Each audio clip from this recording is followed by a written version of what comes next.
How to log into universal credit account. Hello and welcome to our channel Whizz. In this tutorial I'm going to show you how you can easily log into your universal credit account. So please watch till the end to properly understand the tutorial. So first open up a browser on your device and then search for universal credit.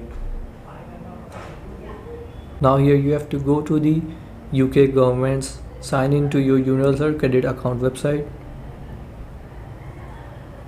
Now here scroll down and here it says sign into your universal credit account to apply for an advance on your first payment, see your statement, report a change in circumstances, add a note to your journal, see your to-do list, see when your next payment will be, see your claimant commitment.